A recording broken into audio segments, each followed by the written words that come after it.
Hello friend, welcome to my YouTube channel. कैसे आप सभी? आई होप जाओगे, स्वस्थ होंगे और अच्छे होंगे। कई दिनों से मैं एक वीडियो नहीं बना पा रहा था। कारण ये था कि देखिए एग्जैक्ट जो टॉपिक या कुछ नोटिफिकेशन आप लोग के लायक नहीं आ पा रहा था। और नोटिफिकेशन तो आ रहा था, जैसे पीएलआई को लेकर, आरपीएलआई को लेकर, खाते को लेकर, सुकन्या खाता, जैसे डाक कर्मयोगी मिशन एक आप लोग के लिए एक नए प्रशिक्षण करने वाला है, उसके बारे में बताऊँगा।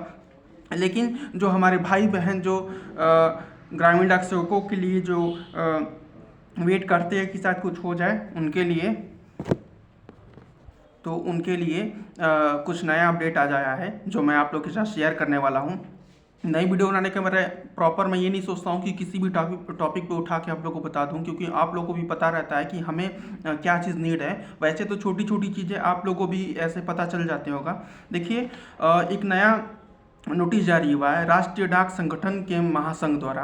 देखिए ये जो हमारी यूनियन तो नहीं कह सकते हैं, जो ये संगठन है राष्ट्रीय डाक संगठन या नेशनल फेडरेशन ऑफ एम्प्लॉय, ये लोग अभी भी जो है ग्रामीण डाक सेवकों के लिए कहीं ना कहीं देखिए आवाज़ उठा रहे हैं। ठीक है, तो आज हम उन्हीं पर बात करेंगे। और आप लोग से मैं रिक्वेस्ट करता हूं कि वीडियो पूरा देखिएगा, तब आपको शायद समझ में आएगा कि मैं क्या कहना चाहता हूं या ये नोटिस क्या कहना चाहती है। तो प्लीज़ स्किप मत करिएगा। और शुरू करने से पहले रिक्वेस्ट करता हूं कि मेरे वीडियो को, चैनल को प्यार करें, लाइक करें, सब्सक्राइब करें। आइए शुरू करते हैं। तो सबसे पहले मैं आपको बता दूं कि ये राष्ट्र डाक संगठन के महासंघ के सचिव के द्वारा यह एक नोटिस लिखा गया है। मैं आपको विषय बता देता हूं कि विषय किस लिए है। यह डाक विभाग के ग्रामीण क्षेत्रों के प्रमुख रूप से काम करने वाले लाखों ग्रामीण डाक सेवकों से संबंधित निम्नलिखित मुद्दे हैं और माननीय मंत्री जी को ध्यान में उचित समाप्त के लिए लाना है। अब मुद्दा क्या है? मुद्दा वही है, मैं पढ़ रहा हूँ और आप लोग ध्यान से मेरी बात सुनिएगा।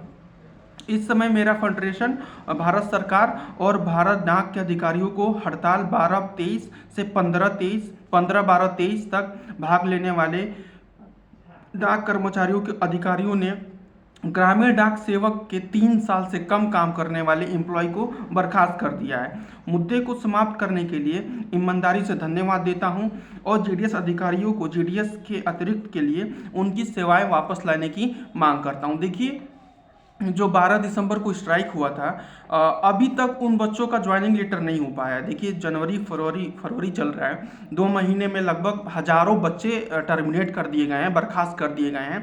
लेकिन देखिए सरकार और विभाग उनको लाने की योजना में नहीं है। और इसी मुद्दे पर अब उन बच्चों के लिए कौन आवाज़ उठाए, क्योंकि यूनियन 12 दिसंबर और 15 दिसंबर के बाद से यूनियन का एक भी वीडियो नहीं आया है, ना यूनियन अधिकारियों से बात कर रहा है। ये सरासर गलती हमारी यूनियन का है। आपने पहले तो सूली पर चढ़ा दिया बच्चों को स्ट्राइक के नाम पे, और उसके बाद से आपने कहीं ना कहीं उनके साथ अब आप उनके लिए खड़े नहीं हो रहे हैं। आपने उनको बस चढ़ा दिया कि जाओ स्ट्राइक करो नए बच्चे, और जो बच्चे टर्मिनेट हो गए फिर आप उनके लिए कुछ नहीं कर पा रहे हैं। तो ये चीज़ें हैं, ये सही नहीं है। यूनियन को देखिए कुछ ना कुछ करना चाहिए जीडीएस एम्प्लॉय के लिए जो नए हैं। लेकिन इस संबंध में जीडीएस और अन्य बिग बी की कई यूनियन प्रतिनिधियों नेताओं को जीडीएस अवश्य की सगाई नियमों के तहत नोटिस चार्जशीट के नाम पर पीड़ित किया जा रहा है। ये बहुत बड़ी सच्चाई है और ये आपको भी पता है। हड़ताल की घटनाओं को अलग रखते हुए प्रतिनिधियों नेताओं में जीडीएस अधिकारियों के कल्याण और उनकी आवाज़ मांगों के पक्ष में भूमिका निभाई जा रही है। ये एक बहुत बड़ी सच्चाई है। देखिए कहीं ना कहीं इसमें कह सकते हैं हम कि एक बहुत बड़ी सच्चाई है कि प्रताड़ित किया जा रहा है, उनको फिर से वापस नहीं लाया जा रहा है सेवाओं के लिए। उन बच्चों का क्या गलती था? आपने इस हड़ताल के पहले आपने बताया था कि जिन बच्चों का 3 साल से कम नौकरी है वो इसमें भाग नहीं लेंगे। वो तो उत्साह में या यंग ब्लड कह सकते हैं, इसके जोश में आके स्ट्राइक कर लिए कि हम अपने मुद्दे को लेकर रहेंगे। लेकिन मैं सरासर गलती यूनियन को मानूंगा। अगर आपने हाथ डाला था तो आपको उनको हाथ पकड़कर बाहर भी लाना चाहिए। लेकिन हमारी यूनियन अभी तो कुछ ऐसा नहीं कर रहे हैं, और यह एक मतलब कह सकते हैं कि पूर्ण रूप से यूनियन ने 2,70,000 ग्रामीण डाक सेवक अपना यूनियन का जो विश्वास है वो खो दिया है। यूनियन विश्वास करने के योग्य नहीं है। आगे क्या लिखते हैं कि हड़ताल की घटनाओं को अलग रखते हुए प्रतिनिधियों नेताओं में जेडीएस अधिकारियों का कल्याण और उनकी आवाज़ मांगों के पक्ष में अपनी भूमिका निभाई है। नेताओं ने सरकार और विभाग के प्रति पूर्वग्रह नहीं की, बल्कि उन्होंने विभाग में गरीब ग्रामीण श्रमिकों का कल्याण के लिए लड़ाई लड़ी है। देखिए, अब वही कह सकते हैं कि कहीं ना कहीं जो नेताओं हैं उनके द्वारा ही, या फेडरेशन ऑफ कोई एम्प्लॉय का संगठन है, वही ग्रामीण डाक सेवकों के लिए मांगे उठा रहे हैं, लेकिन इसके लिए हमारे यूनियन जो है वो आवाज़ नहीं उठा रहे हैं।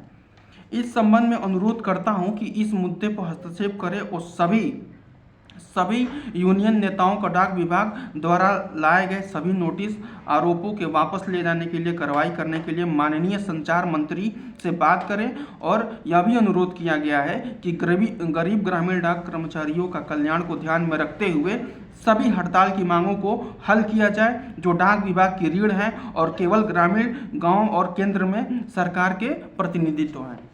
देखिए, आप लोगों को मैं दिखा दूं पहले नोटिस की, कहीं ना कहीं ये सब जो मांगे हैं और जो राष्ट्रीय संगठन है हमारे यूनियन द्वारा, तो कोई एक शब्द कर्मचारियों के लिए नहीं बोला गया है, लेकिन कहीं ना कहीं जो हमारे कह सकते हैं कि यूनियन या संगठन है, जैसे फेडरेशन ऑफ एम्प्लॉय या राष्ट्रीय डाक संगठन के महासंघ, कहीं ना कहीं उनके द्वारा ही यह आवाज़ उठाया जा रहा है कि ग्रामीण डाक सेवकों के लिए कहीं ना कहीं आवाज़ उठाया जाए। जो बच्चे एम्प्लॉय जो बर्खास्त कर दिए गए हैं, टर्मिनेट कर दिए गए हैं, जिनके का टर्मिनेट नोटिस लेटर चला गया है, उनको कहीं ना कहीं से यह बात रखनी चाहिए और उनको बुलाने का पृथक प्रयास कर रहा है। लेकिन हमारी यूनियन द्वारा जो है वो बिल्कुल ही पृथक प्रयास नहीं किया जा रहा है। यही कारण है कि कहीं ना कहीं यूनियन ने विश्वास खो दिया है और आगे अब किसी प्रकार के यूनियन की कोई बातों का विश्वास नहीं रखेगा, क्योंकि आप एक बार किसी को धक्के दे सकते हैं, आप किसी को एक बार धोखा में रख सकते हैं, बार बार आप धोखा में नहीं रख सकते हैं। यही कारण है कि आज हजारों ग्रामीण डाक सेवक बहुत परेशान हैं और उनका बात सुनने वाला कोई नहीं है। क्योंकि जब आपने स्ट्राइक किया था और जब स्ट्राइक किया था वहाँ 2-3 चीज़ें यूनियन ने गलती कर रखा था। यूनियन को कहीं ना कहीं ये स्पष्ट रूप से स्वीकार करना चाहिए था कि जी हाँ, इसमें एम्प्लॉय का कोई गलती नहीं है, इसमें सारा जो गलत है यूनियन का था, क्योंकि उन्होंने हजारों लाखों एम्प्लॉय से ये नहीं बताया था कि कौन से एम्प्लॉय स्ट्राइक करने के योग्य में है और कौन से स्ट्राइक योग्य में नहीं है। और यही कारण है कि शायद यही कारण है कि जब स्ट्राइक के तीसरे दिन कम्युनिकेशन समिति का सरकार विभाग ने स्वीकार कर लिया था, तो वहाँ हम लोग को स्ट्राइक बंद कर देना चाहिए था, लेकिन हमने वहाँ स्ट्राइक बंद नहीं किया। और यही कारण है कि शायद जो मुद्दे हैं, जो मांगे हैं, वो ना वो मिले और ना ही जो टर्मिनेट किए गए बच्चे हैं उनको वापस लाया जा रहा है।